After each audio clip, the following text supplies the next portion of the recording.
We all want to fulfill our potential. And sadly, most people don't. And I believe that it's because this is what we want in our lives. This is who we are.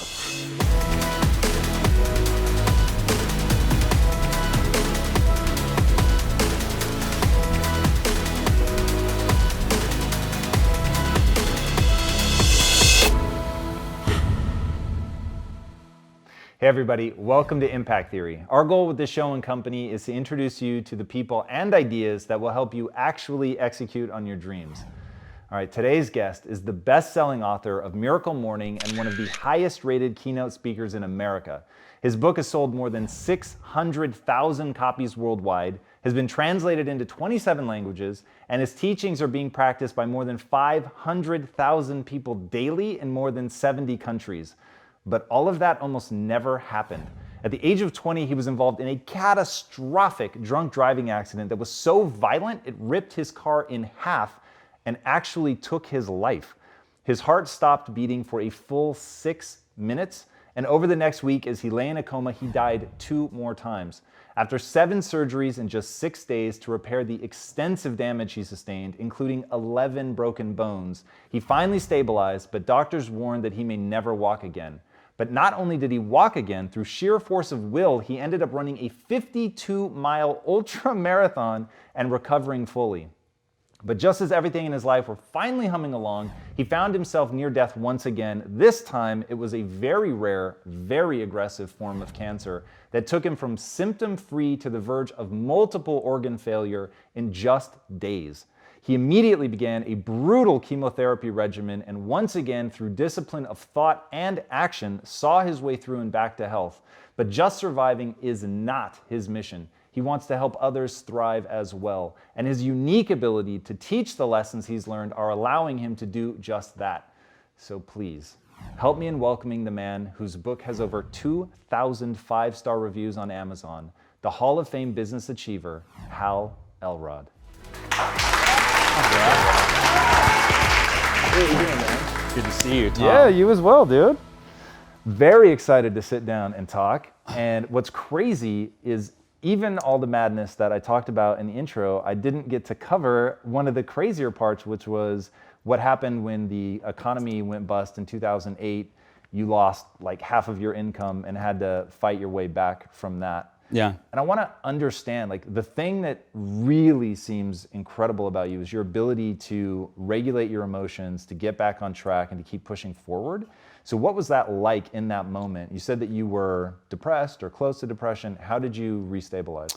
So I was 20 when I had the car accident. And a year and a half before that, I had started a career in direct sales. And I learned something in my training from my manager called the 5-minute rule. And he said that when you're out there in the field, you're gonna have disappointment, you're gonna have rejection, you're gonna set a goal for the week, you're not gonna hit it, you're gonna hit it, and then have the order cancel. Like, he's like, you're gonna deal with a lot of stuff. It's a microcosm for life. And he taught us what he calls the 5-minute rule. He said, so when things go wrong, we have a rule.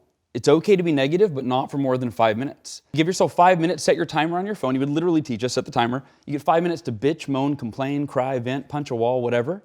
And after 5 minutes, you take a deep breath and say 3 really powerful words. Can't change it. And it's simply an acknowledgement that I can't change what's already happened. So there's no value in wishing it were different. And essentially I learned through reading Eckhart Tolle and things through years after that every negative emotion that we have is self-created by the degree of resistance that we have to our reality. Whether it's past reality, whether it's happening right now, or whether it's even a projected future reality that we're afraid of. And so in the span of 5 minutes, I woke up, I was told I would never walk again. You know, I had 11 broken bones, permanent brain damage, and I went, well, can't change it. And the doctors thought I was delusional because I was so happy. I told my dad, I said, Dad, there's 2 possibilities. Number 1, the doctors are right and I'll never walk again. And I said, and I've already decided, I've imagined that possibility. Okay, I'm in a wheelchair the rest of my life. I promise, Dad, because my parents were concerned, the doctors were concerned. I said, I promise I'll be the happiest person you've ever seen in a wheelchair. Because I'm in a wheelchair either way. I'm gonna be happy, I'll be grateful. Why be miserable just because that's my unchangeable circumstance? And I said, the possibility number 2 is I will walk again. And I don't even know if it's possible, but I do know that that's what I want. So I've accepted the worst case scenario. I'm at peace with it. and all of my energy is going into walking again. I think about it every day. I visualize it. I pray about it. I talk about it, imagine it. And a week later, the doctors came in with routine x-rays. And they said, we don't know how to explain this, but your body is healing so quickly, we're going to let you take your first step tomorrow. Wow. And that was 3 weeks after the accident. It went from like never walking again, and I'm thinking maybe like in a year, not in 3 weeks. And then I took my first step the next day. So I share that kind of backstory because every adversity that I've had since then, I'm able to leverage the lesson of, hey, if I can't change it, the only intelligent choice I have if I want to be happy is to accept it. 2008 was hard. It was actually harder for me to deal with than the car accident. And I think the reason is the car accident was the worst thing I'd imagine happening to me happen. And then it could only really get better from there. Like I was in the hospital, I woke up from a coma. It's like, okay, I'm going to heal over time, right? With the economy, when it crashed, it's like I lost a couple clients. I'm delusional, first of all, right? Like there's a fine line between optimism and delusion. You probably cross it too sometimes, right? But I would, people be like, you know, you're really worried about the economy? I go, I create my own economy. I don't watch the news. I don't pay attention to it, right? And I guess it was, you know, I'm losing client after client after client after client because they were affected by the economy and they couldn't pay me. And after I lost my first client, I went, oh man, can't change it. 5-minute rule, all right, that's a bummer, man. I've never lost a client. And then within a matter of weeks, I lost, you know, or about a month, I lost half of my clients, half of my income, couldn't pay the mortgage. And so I got really scared and really depressed. Like the can't change it thing wasn't work because it just kept getting worse and worse and worse and worse and worse, like this downward spiral. So yeah, and that's when I did some Google searching. I was just simply trying to figure out what are the world's most successful people doing that I'm not doing. And I kept coming across morning rituals and morning routines, but I went, I'm not a morning person. Like what else do they do? Like where's the night owl like success plan, right? And I finally saw one, I don't remember the headline, but it caught my attention and I went, I gotta read this. And I dove in, and this was 2007, so morning rituals now are, everybody talks about them, they're all over the place. They weren't quite as prevalent. And I realized that it was the one thing that most of the world's most successful people had in common. And then I went, okay, I'm gonna wake up an hour earlier tomorrow and start a morning ritual. Then the question was, what am I gonna do during that hour to really maximize it? I want it to be the ultimate morning ritual. So I ended up continuing down my Google searching and came up with 6. It was meditation, affirmations, visualization, exercise, reading, and journaling. And I went, which of these is the one thing I should do? Which is the best? Which is going to change my life the fastest?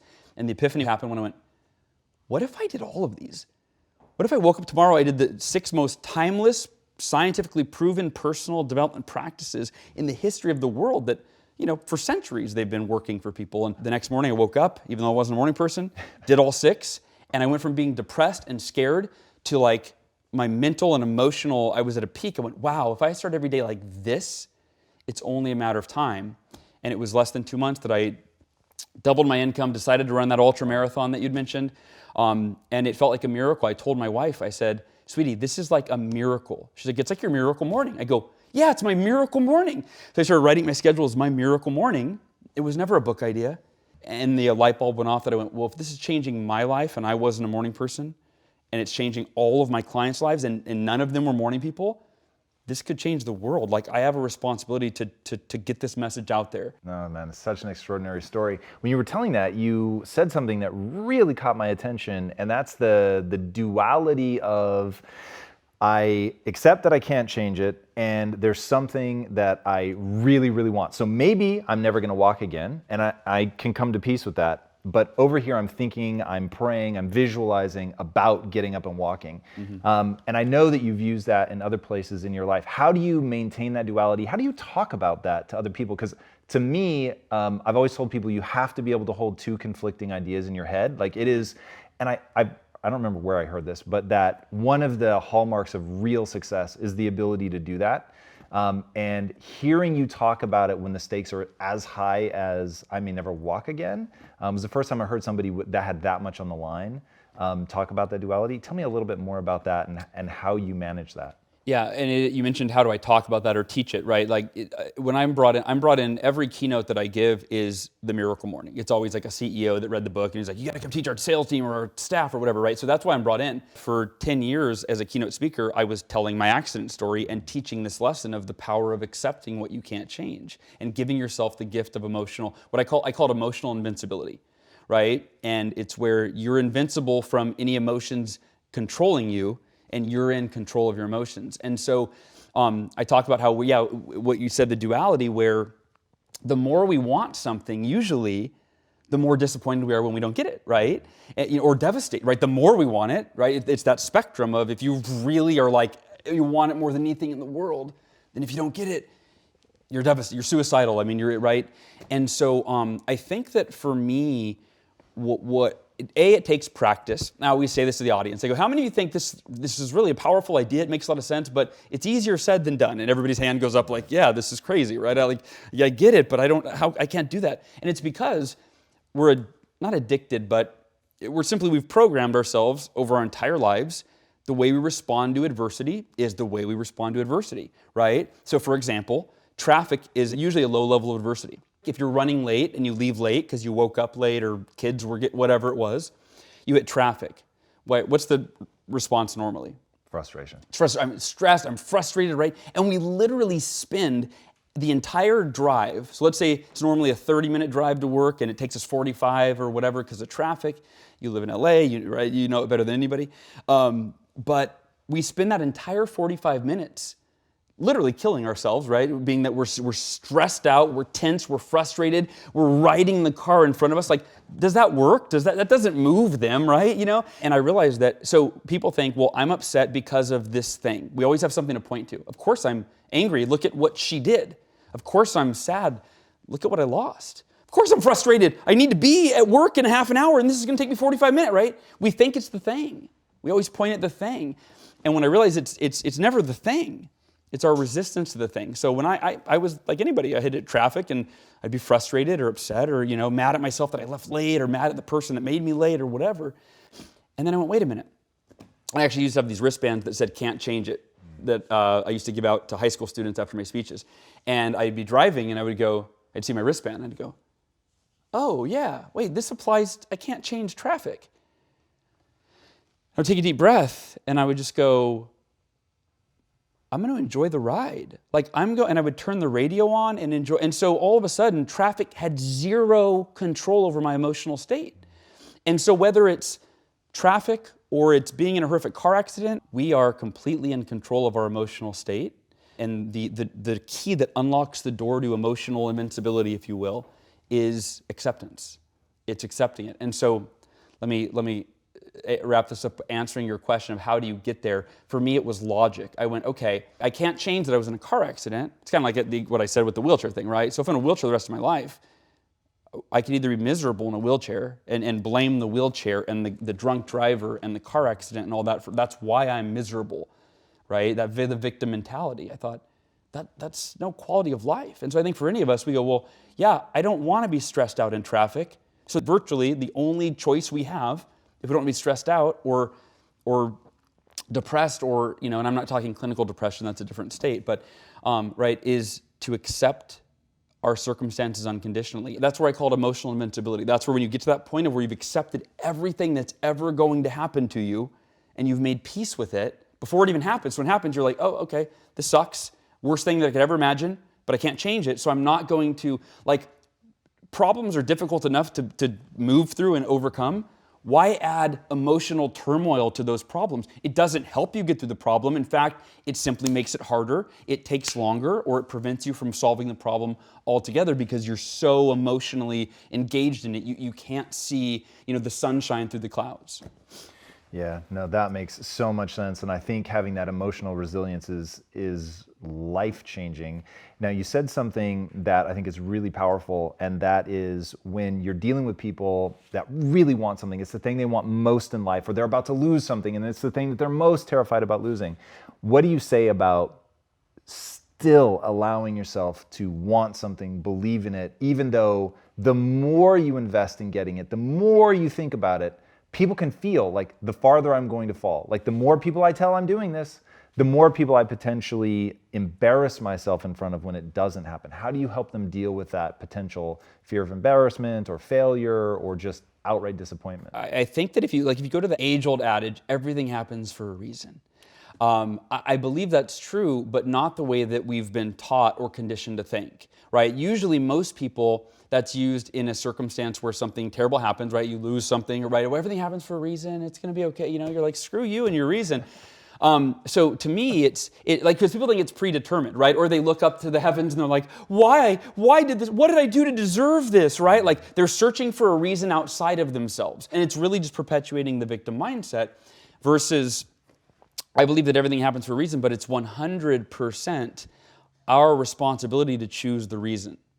And so I think that if you can go into any endeavor, pursuing it, knowing that if I fail at this, and on a side note, the book Failing Forward by John Maxwell, I don't know if you've read that, right? But that was a huge game changer for me where I went, almost every successful person failed at something that they really worked hard for, they were striving for, they might have committed their entire life to, and then they failed, and then they learned and grew from it if they chose to do so, and then they achieved something even better, right? Every relationship that ends creates a space for a new relationship, right? Every venture that comes to a screeching halt creates space for a new venture. So I'm not saying that it's easy, and you might need the 5-minute rule, or if you need 5 days to and by the way, I don't think negative emotions, like call them negative, I don't think they're negative, meaning there's value in all emotions. If I were to lose a loved one, I would grieve, and I think it's healthy to grieve, right? If a man accosted my wife, I'd probably pull anger out of my pocket and get a little, right? So there's definitely value, I believe, in all emotions, but the difference is whether the emotions are controlling the person, right? Because they think they don't understand, they think it's the thing that's causing the anger, and because of the thing that's out of their control, the anger's out of their control. Right? So I think that once you take full responsibility for your emotional state, no matter what's going on around you, it's always about what's going on inside of you. Yeah, I really like what you said about things like that. One, being a choice, and two, that you're creating space rather than that, the ending of a relationship means that you're going to have another relationship, which is not always the case. But it does create the space for you now to act in accordance with what you want, to get something new and different. But then what you were saying about looking outside yourself, looking to the heavens, why did this happen to me? It's a pretty strong impulse. And I have to say, in hearing your story, I was like, I might have thrown up why is this happening to me when you got diagnosed with cancer. It'd be one thing if you lived if you're doing a bunch of drugs, you're smoking, eating terribly, but you weren't. You had, if I remember right, read a book about how to eat for anti-cancer benefits and had been doing that for years when you were diagnosed with cancer. Why didn't you say, why is this happening to me? I mean, I definitely said that, but with a smile on my face. I was like, God, what in the heck am I supposed to learn? Like, I already died. I had my big life-altering thing. What could I possibly learn from another one? And a lot, ended up being the thing. But I will tell you this, there was no emotional pain. In fact, so I was diagnosed. Because you had accepted life before it happened, is that what you're talking Exactly, about? yes.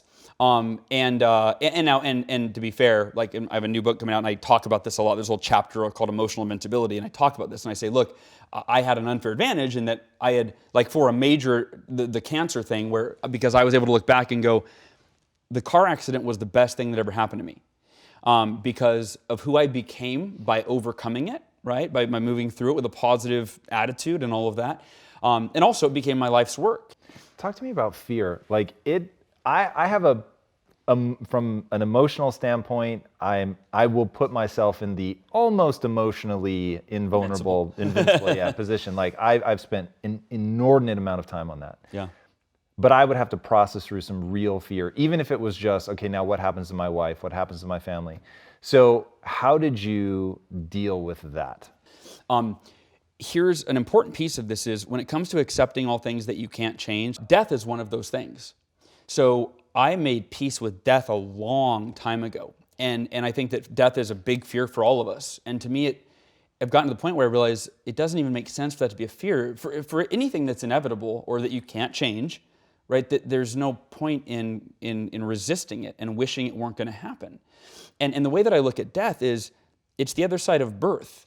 And we don't fear birth, right? But birth and death are both just as inevitable. And they're two sides of the same coin that is life, right? But that's the one thing I've heard you say where I was like, and I'll say why. Birth gives, death takes, or such is my perception right now. And maybe you're about to give me a breakthrough, and I'm so fucking open to that you can't imagine. Yeah. But like the thing that I really want to understand, like how you've dealt with it internally, is that what, and maybe I'm packaging it wrong when I say it out loud, but that sense of I want something so badly, and thusly I am terrified to lose it. And the wanting is so powerful and so important and so beautiful that I know I don't want to give that up, but yet it creates the fear. It is like the old Buddhist notion of life is suffering because you want things, and you may not get them, because you want things, you may lose them. Like the love for a child, I imagine, I'm not a parent, I imagine is transformatively profound, but it fucking sucks you in, dude. And it gets you to the point where now, like right now, I'm not afraid to die except for my wife. Legitimately, for myself, whatever. Like I won't say that I'm not bothered, but it's like not a grand fear of mine. Even though I talk a lot about living forever, that's me moving towards something, not away from. I'm not moving away from death. I'm moving towards the things I would be able to do if I could live forever. But dude, the thought of having kids or the thought of leaving my wife behind, that shit makes me emotional. Yeah. And so I really want to know, like, how did you process through that? Because in there somewhere is a breakthrough for me, if nobody else. Yeah. So that was the hardest thing. Like I said, because I've made peace with death, I was imagining my wife and my kids losing me. And especially my kids. Like the most important thing in my world, in my life, is that I can influence my children in a positive way to set them up for a great life, right? And so that I might not have that opportunity was the hardest thing to deal with. I think that part of it is I didn't spend a lot of time on thinking about that, right? So that's the thing, is people that have a lot of fear, you're thinking about the things that you're afraid of, right? You don't have the fear of, if you're not thinking, right? If you're not thinking about the thing you're afraid of, but as soon as you're thinking about it, the fear comes up. So for me, I use affirmations a lot too. That's one of the miracle morning practices, is affirmations. And affirmations, I think, have a kind of a bad rap, like Stuart Smalley, I'm good enough, I'm smart enough, and people like me. And then they're taught by like a lot of self-help pioneers is like, lie to yourself. If you want to be a millionaire, just say, I am a millionaire over and over and over until you believe it, right? But if we know the truth, you're like, I'm a millionaire. Your brain's like, dude, no, you're not, right? You're like, shut up, I'm doing my affirmations, right? Like, so anyway, the point is, the way that I view affirmations is they simply direct your focus on wherever you want your focus directed. So you can literally, like a computer program, you can go, okay, what are the beliefs that I want to focus on so they expand inside of me? Even the thoughts that I want to focus on. What are my values? What are the behaviors that I need to embody, right? So you read these affirmations every day and you're programming yourself to live in alignment with that program that you've designed, right? So I had my anti-cancer affirmations, which I still have. I use those to manage my mindset, right? So if I have a fear, I will look at what's the opposite of the fear. What's possible? So I could die, yes. Does focusing on that I might die and dwelling on that, and thinking about that and going down that rabbit hole. And most people live with their fear. That's where their focus is. So they're consumed by fear, right? For me, I go, oh yeah, this could happen. And that's not what I want to happen. So I'm going to accept it, make peace with it, and then I'm going to put all of my energy into what I want. And affirmations to me are the best way to do that, because if we leave our brain up to whatever it's up to, dude, it's like it's like a pinball bouncing around. It's like negative thought, positive thought, negative thought, negative, right? And so we can't trust our brain, until we've conditioned it, right? But so if someone's consumed with fear, right, utilizing affirmations every day that you combat the fear. Give me the examples of your anti-cancer affirmations. I think there's statistically, sadly, a lot of people watching this that are battling cancer right now, and it might be particularly useful. Before I shared that, I want to say, because for people battling cancer, I want to share what I did that's different than most. So like you said, I had watched a documentary called Healing Cancer from the Inside Out, like, I don't know, 5 or 10 years before I got cancer, and I'd lived an anti-cancer lifestyle. So yeah, I was like, how am I getting cancer? I eat like a plant-based diet. I don't understand. So I went to my oncologist when I was diagnosed, and my lung was collapsed, my kidneys were failing, and my heart was on the verge of failing when I went to my oncologist. And that was like what happened from healthy to a week or two later. And I said, hey, I'm not big on chemo. I view it as, it's poison. It's very toxic. I would like to, heal my cancer holistically, and I've been doing a lot of research on that. Can you support me in that? And he said, Hal, I appreciate that you want to do that, but he said, you don't have a cancer that you don't have that luxury. You've got about a week to live if you don't start chemo, maybe a few days. He said, look, a week ago you were healthy. Now your heart, lung, and kidney is all on the verge of failing. He said, this is one of the most aggressive, fast-acting cancers, and you literally have a few days, maybe a week. And I thought it was a scare tactic, right? I was like, like in my head, like kind of middle finger, like, oh, I don't, I said, give me 24 hours, let me go home and I'll find out the truth from Google. And so I consulted Dr. Google, right? And basically found out that, he wasn't exaggerating. So I found out that was true. So I basically almost, against my will, like everything, my values, my beliefs, I had to go get chemo. It's the most intensive chemotherapy regimen, to my knowledge, that there is. And so that even made it harder. And it's a 20 to 30% survival rate. So I go, so you're going to put this poison in me, and I have a 20 to 30% chance of surviving. And the side effects on one of the chemos in particular, so I had acute lymphoblastic leukemia. The side effect may cause leukemia. And so what I ended up doing, because I felt like my hand was kind of, arm was forced, I had to do the chemo. So here's what I did though, and I think this is what not only saved my life, and the chemo I believe definitely saved my life, but my symptoms, and it was hard, but I had an easier time than a lot of people that were getting 1 hour of chemo a month when I was getting, 70 or 80 or 100, whatever it was. And what I did is I did everything holistically that I would do if I weren't doing chemotherapy. So, and I didn't, and I had never found anyone that really had done that. It was usually either or. But so I did coffee enemas, right? There's no effort more extraordinary than, sticking a tube in your butt. I took like 70 supplements a day. I did, my diet was already on point, so I just kind of, kept added juicing and some other things. I did ozone saunas. I did acupuncture. You name it, right? I did everything I could, and I combined the two. And like when I asked my oncologist, hey, chemo is really toxic to your liver, and some people get a lot of disease from that. What should I do to detox? And he'd be like, we give you a saline flush, it's fine, right? So the medical community, they don't learn anything except what's in the textbook that they go to school for. And so for me, I did I Googled how to detox your liver, right? So I was taking milk thistle to detox my liver, and the coffee enemas to detox my liver, and and all of these things. So I just wanted to share that because, like you said, people watching might have cancer or know someone that does. Anyway, so sorry I got far down the rabbit hole. Really, really interesting. And another thing along those lines that I want to talk about is, you said that obviously you kept your mindset the way that you've always kept your mindset. You were very positive. You knew what you wanted. You had affirmations, but you said those work when you're not like just doubled over in agony. But in the days you're doubled over in agony, it basically knocks you for six. How did you deal with those days? How did you bounce back, rebuild your mindset? So here's what's interesting is I experience negative emotions, right? And the difference is, what do you do with that emotion, right? So the emotion isn't the problem. It's what do you do with it? And so one thing that I've learned, and it's really powerful, and I learned this probably just in the last few years. In fact, maybe it was a cancer lesson, I don't know. But it was that when I have a negative emotion, you wake up and you feel depressed. And I'm like, what? Like, I feel just horrible. I feel I have no confidence today. And I don't know why, right? Like hormones or something's going on, right?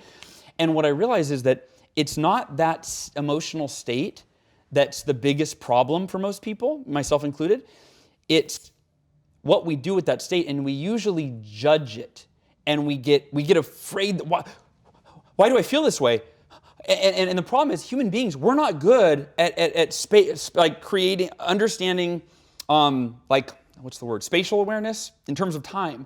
We think the way we feel is just how life is, right? Like it's this all-encompassing, like, oh my God, this is how I'm going to feel the rest of my life. Like, we don't understand that. No, this is temporary. It might last a day. It might last 5 minutes. Don't make a big deal out of it, right? That's the most simple way I could put it. Don't make a big deal out of it. So when I had negative emotions with cancer, I just didn't make a big deal out of it. I go, this is temporary. So when you feel in a negative state, simply just remind yourself it's temporary, and even just smile and go, man, this sucks. Hopefully it's not too long that I feel like this, because I don't enjoy it. But don't give it a lot of importance. Don't give that temporary emotional state a significant amount of significance, right? Just go, this is temporary. I accept it, whatever. And so, there were a lot of hard days. And there were days where, I had this infection where my entire face swelled up like the Elephant Man. My eye was completely shut. I had horrific migraines. When you're in physical pain, I'm like anybody. I wasn't super positive. I was like, but I was as positive as it's always be as positive as you could possibly be, even when you're going through the most difficult time in your life. And that was the thing with cancer, with the car accident, and that's the lesson for everybody, is that we can consciously choose to be. First, you accept what you can't change, and then you go, what emotion would best serve me? And I think more often than not, it's gratitude and happiness for the most part, or optimism, as an emotion. But we can be the happiest and the most grateful we've ever been while we are going through the most difficult, painful, scary time in our lives. And here's the thing, it just makes it that much easier. It doesn't mean that it doesn't suck, but it means that you're not letting the fact that it sucks completely control your emotional well-being. You're going, this sucks, but I'm going to make the best of it. How do you talk to your kids about this, man? Because how old are they? Right now they just turned 9 and 6. So when I got cancer, I just had my 2-year anniversary of being diagnosed about a month ago. So they were 4 and 7. And how do you talk to them about that? How do you try to give them mindset around what you went through, how to think about it for themselves? My daughter, she went right when we told them I had cancer. And the way that we, told them is, hey, I have cancer. And some people die from cancer, but I'm going to do a lot of things that those people don't do, right? You have to explain it in a way that a child will understand, And I said, I actually have a plan. I'm going to do a lot of things that most people don't even know about that are going to make it so that I'm going to beat the cancer. Like, I have no doubt in my mind. And they're like, oh, okay. And then my daughter goes to school like the next day, and she says, my dad has cancer. She's telling people, her classmates, and her friend goes, oh, my grandpa died from cancer. And so she's like, oh my God, right? So but that was the whole thing was kind of just maintaining my mindset, which is, so I have this thing called the miracle equation. I came up with it when I was 20, when I was in sales, and it was to break a record that I had a very limited amount of time, and it felt like doing it would be a miracle. It was like pre-miracle morning. It's just a coincidence that, I guess I like the word miracle, I don't know, but it's just a coincidence that there's even a correlation. But it is it's the book that's gonna come out next year, so I've been working on it. But here's the miracle equation, and it's how you create miracles, and when I say miracle, right, I don't mean parting the Red Sea or biblical miracles, but I mean extraordinary results that are beyond what you even believe is possible, right? It's really simple, 2 components: unwavering faith and extraordinary effort. And if you break down any person in history, yourself included, that has accomplished extraordinary results beyond what they, maybe as children or at whatever point in their lives, even imagine possible, right? I'm sure you, with quests and stuff you've done, you're like, I can't believe this is like I do. I can't believe this happened, right? But every single person, those were the 2 common denominators. They established faith that they could accomplish something that they had never accomplished. They had no evidence in their past that they were even capable of it, right? So they just went out on that's why it's faith, right? It's out on a limb, like, I can do this. I don't know how, but I can do this, right? I'm committed. I'm going to do it. And then the faith, the unwavering piece is that most people, even if they start out that way, as soon as they hit an obstacle, a failure, as we talked about, right? The faith wavers. They're like, oh, never mind. I guess I thought I could do this, but apparently not, right? So the faith goes out the window. The second piece, extraordinary effort. Most people, as soon as the faith goes out the window, the effort follows right behind it, because it's like, well, what's the point of even trying if I don't really believe I can do it? But every person that's created extraordinary results, that's changed the world, that's become, financially free, whatever the result is, they established faith that they could do it. The faith was unwavering, and they put forth extraordinary effort until, and the operative word, underline the word, circle the word until they got there. We're programmed in the past, and we need something in writing to program us based on what we want for our future.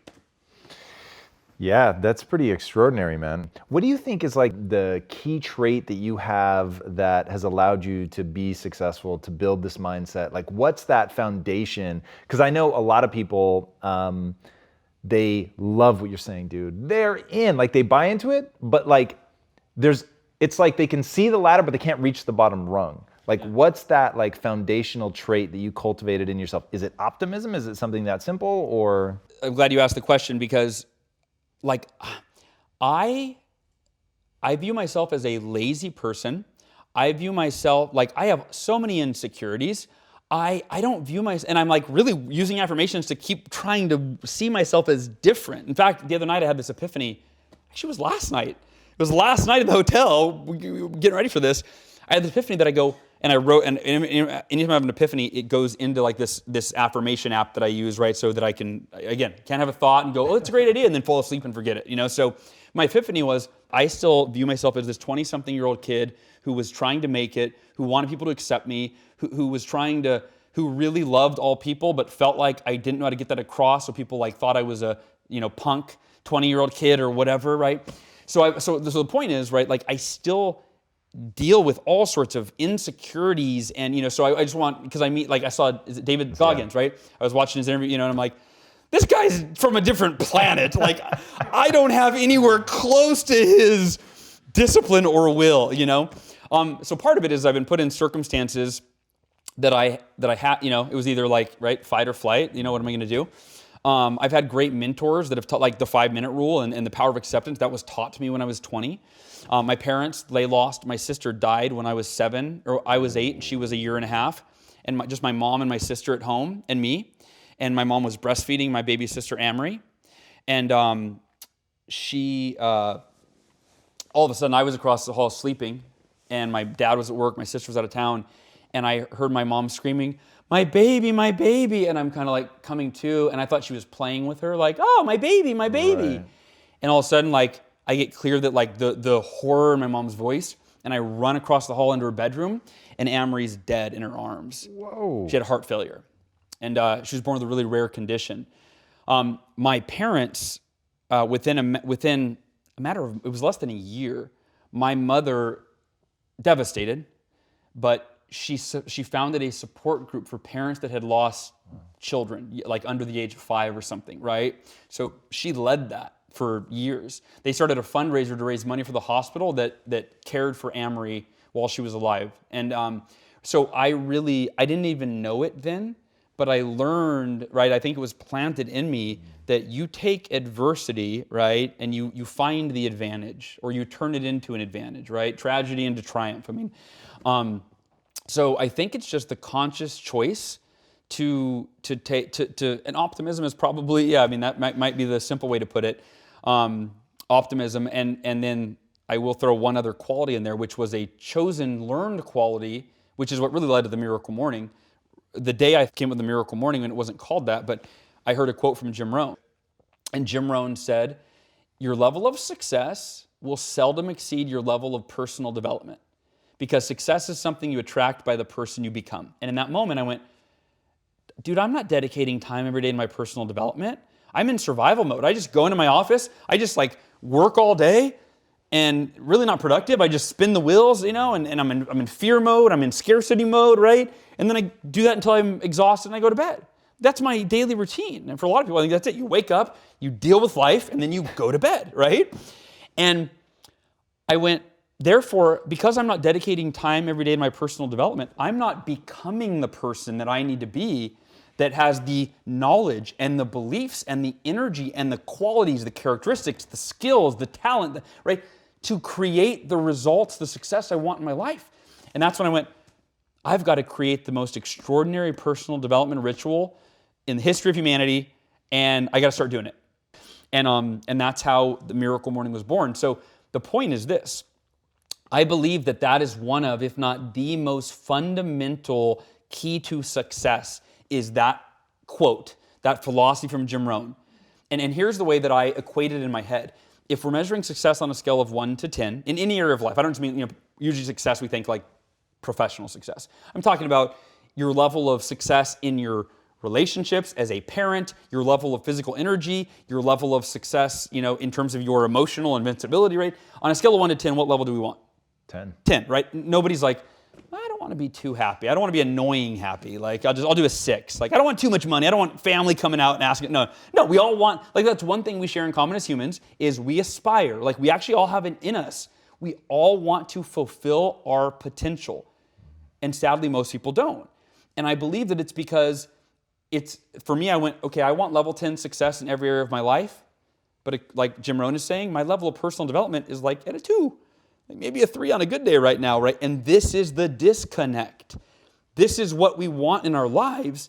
This is who we are. And that's not a judgment. It's just, right, in terms of our level of personal development. And then my epiphany was, if I dedicate time every day to personal development, I will gradually become a level 3 and then a level 4 and then a level 7. And eventually, if I become a level 10 person in terms of my beliefs and my knowledge and my habits and my skills, I can only help but attract and create and sustain level 10 success in my life. So it's a result of who we become, right? And so I think that is, optimism combined with a relentless dedication, and I know you have it too, and almost any successful person on the planet does, right, to personal development. And it's that idea that if I want to create an extraordinary life, I have to become a level 10 life. I got to become a level 10 person. I love that. Awesome. Before I ask my last question, tell these guys where they can find you online. HalElrod.com or miraclemorning.com. That is awesome. My final question is, what is the impact that you want to have on the world? Yeah, of course, a beautiful question. And it feels good to have clarity on that. And it changes too, by the way. I always tell people that.